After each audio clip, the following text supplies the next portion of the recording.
Welcome to the Dream Realm, where we're going to go into the aspects of a dream, and furthermore, how do we read these dreams? So, in the previous episode, we assessed what a dream is and who we are within that dream. Now we're going to look even further into when you experience this dream, how do we precisely go about reading these dreams? For the beginning, I'd like you to keep in mind this trinity: id, ego, and superego.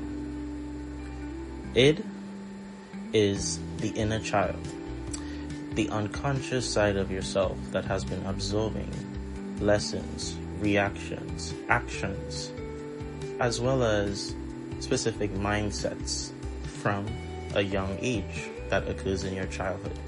Ego, the you, the conscious self, and where we would like to start becoming an conscious dreamer. Some of you may be unconscious dreamers. This is for you as well. Superego, what we view as our higher self. Some may view as an external higher self or a guardian angel. It's a leading figure in a familiar fashion, a leader for positive growth, as well as how you value your value system within yourself, and as well as your external values for situations as you grow and develop on a daily basis, as well as in your spiritual journey. A reminder that the id, or the devil, or inner demons, this can also present itself as a familiar figure, because in some ways a kaleidoscope of leaders or figures that this inner child, this raw side of you has been exposed to, this is what leads how this image of id is presented.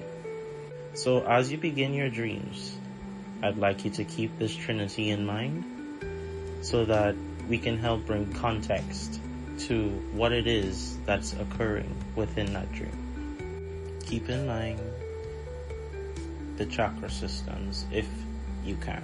This is an optional thing, however, it helps increase the accuracy of how the dream is read.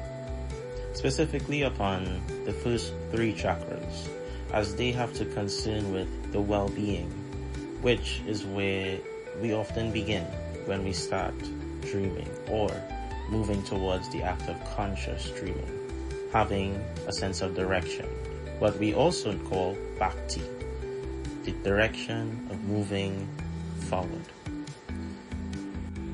And keep in mind that specifically the sixth chakra, Agna, insight and high intuition is needed in order to properly assess your dreams consciously.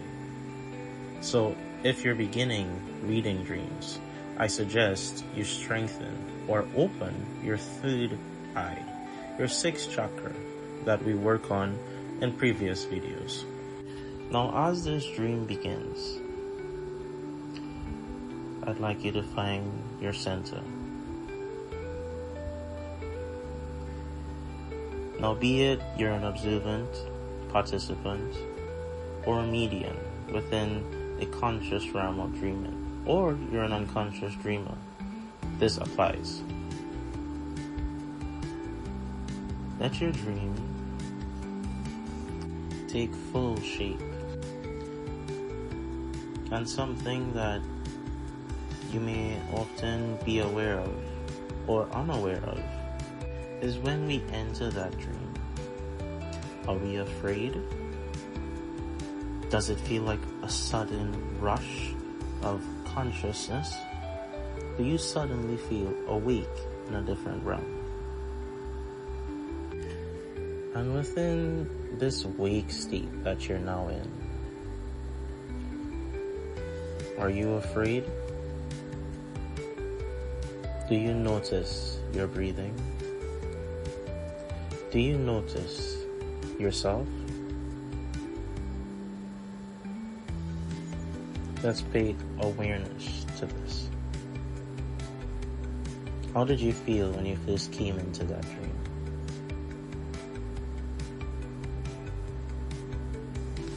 It can be scary, and that's okay. Fear often blocks us from becoming conscious in a dream because we're so afraid of it that some of us avoid it or would try to rush this process, making it more of a nightmare. Take your time and let yourself be aware first of yourself within that dream. Because we often get afraid because we don't feel self. When you enter a dream, you don't feel your body, you don't feel attached to anything, and it makes you afraid because you're in an unconscious state as a dreamer. Now, after we assess this, we now let the dream continue. And within this time, did you notice any figures, any places, any events, or specific scenarios that took place? I want you to think of your rawest emotions, the side of you that can be afraid, that you can feel ashamed of, that you can feel guilty about, that you can feel hateful of, the side of you that clings to individuality, attached to an ideology. And within that side, it can appear in many different forms. It may even be familiar faces, a friend, family, a relationship, a past relationship. Take the time and be mindful of this figure. Watch what it says, the actions that it makes, the body language that it portrays, and dig deep within, because remember, a dream is an unconscious development from data that's formulated into now a dream, into now bringing you to this realm. What that figure is representing is not meant to hurt you. It cannot hurt you, because it is a remnant side of yourself that has been neglected, that has been put into a corner of individuality for your own safety. Some people may attach these qualities to other figures in order for them to feel a sense of relief.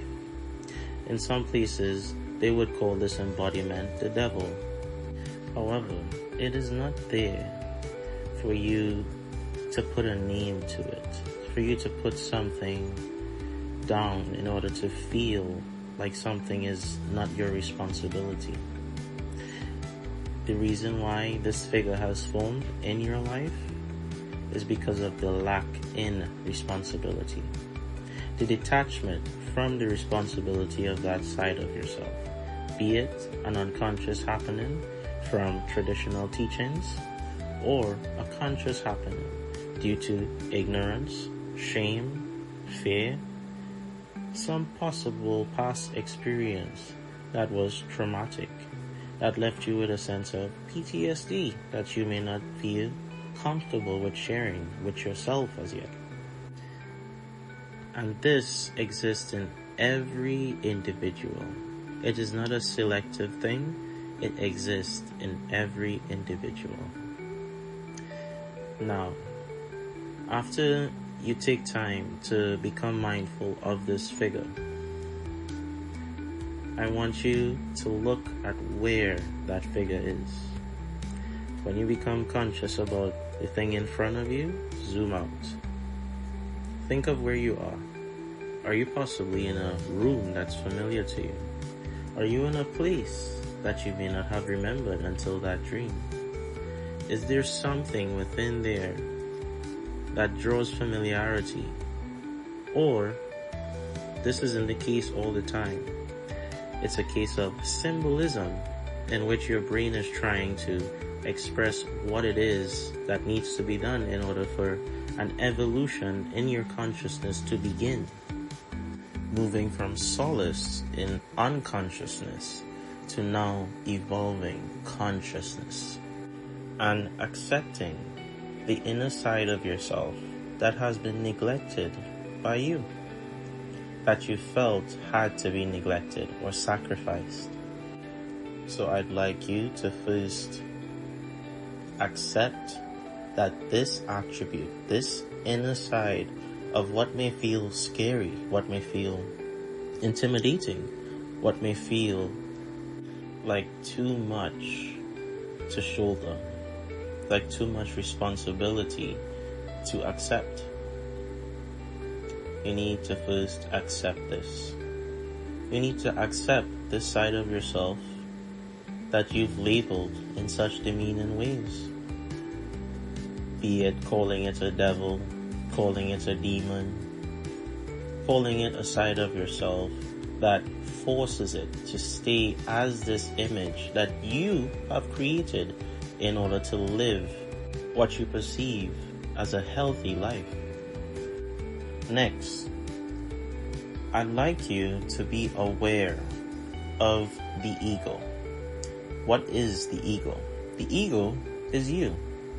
The you that is interacting in that environment with that specific figure.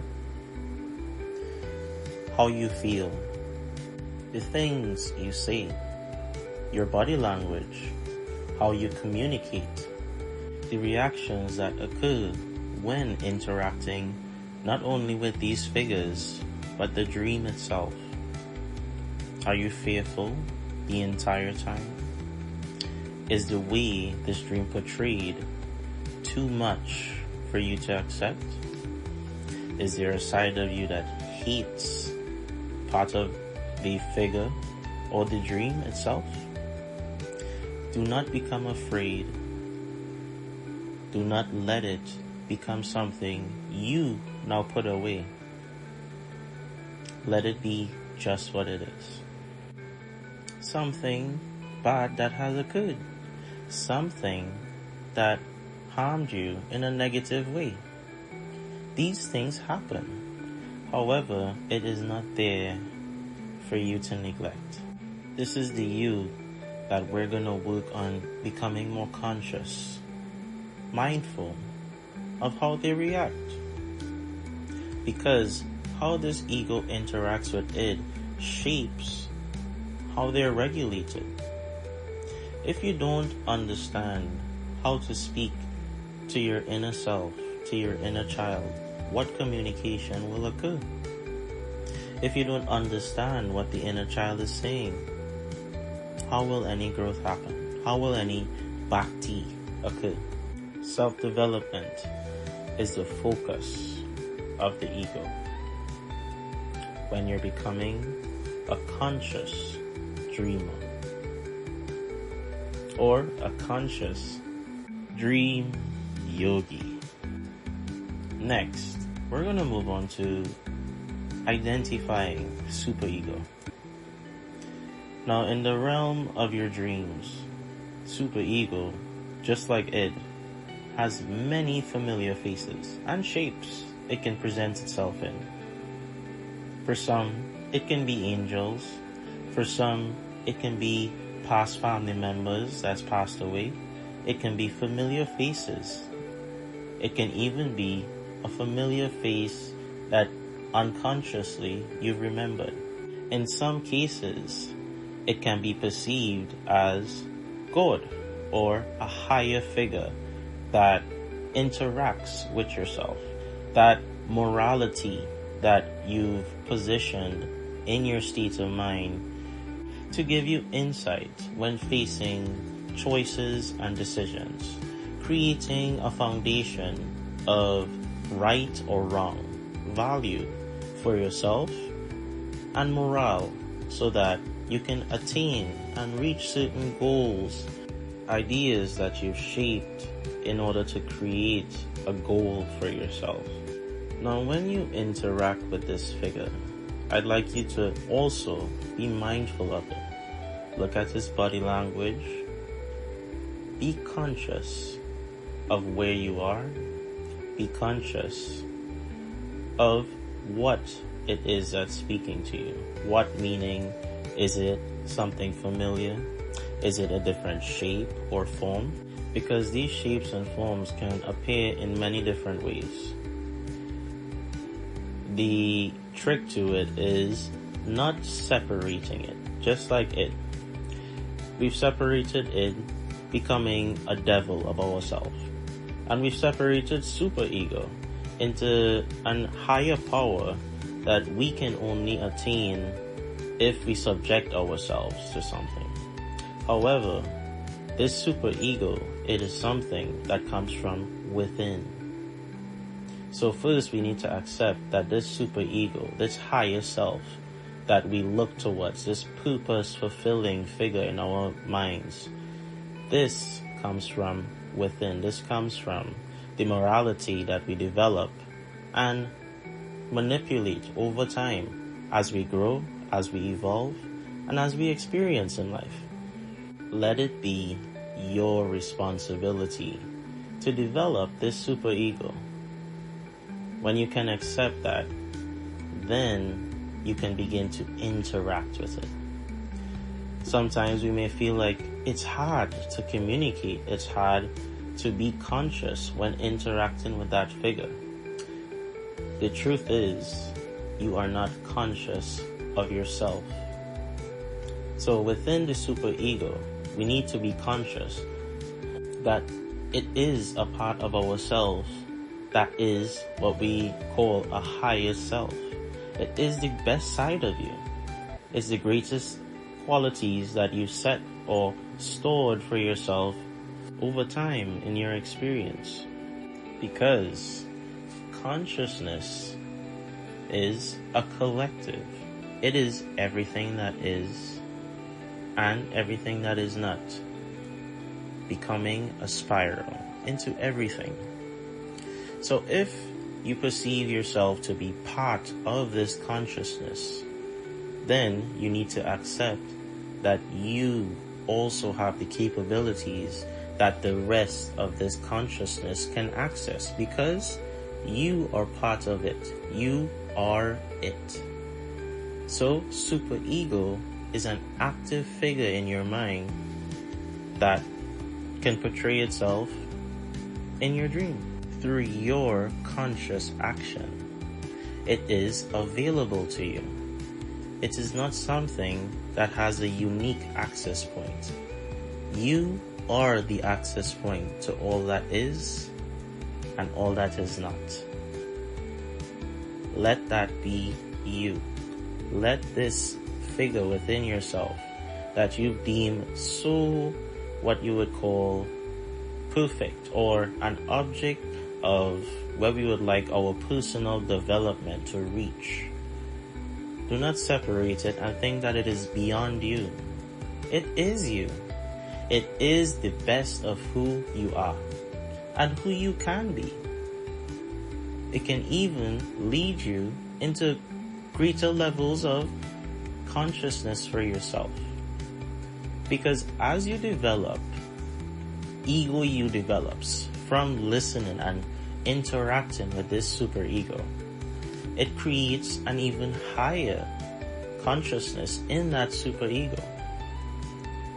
And so on, as this regulation begins to occur.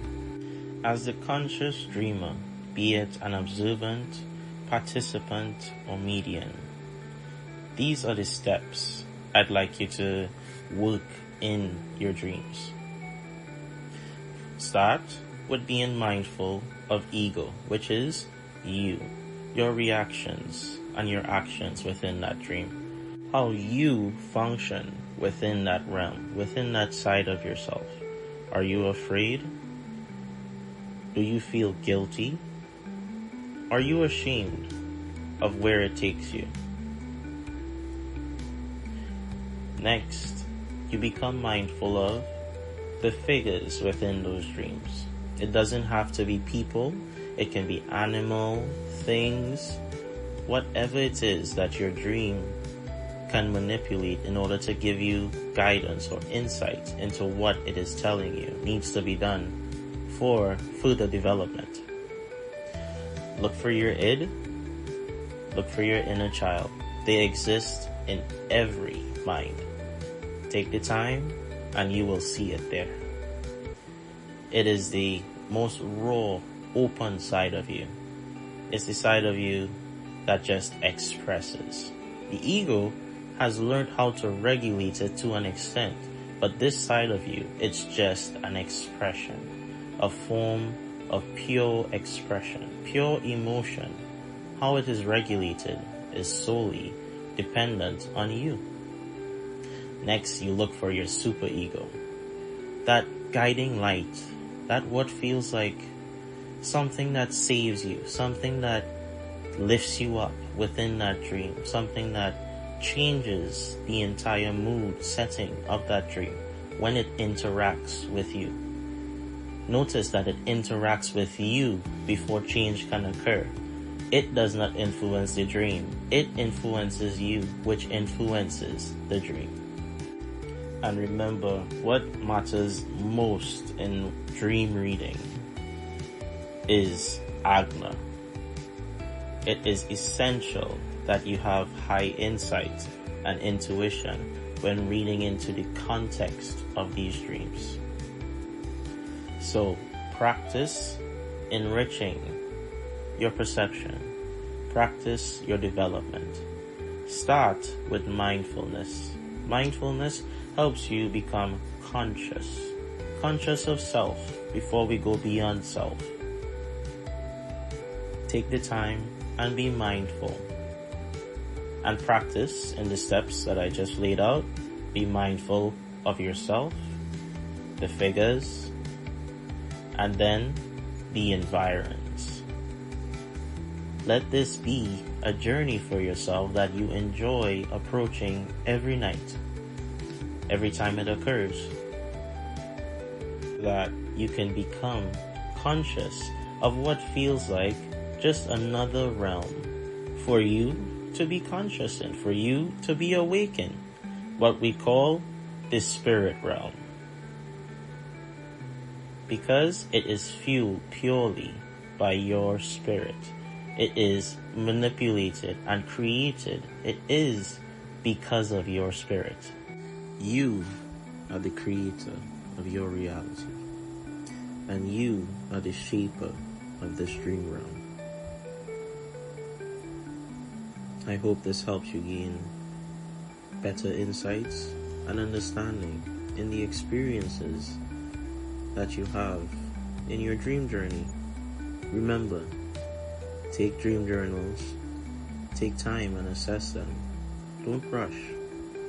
Let this be a conscious, patient journey with yourself, your inner self, and then the higher self. Let them take their time to appreciate, understand, and align with each other. This is your Formless Guide, signing off.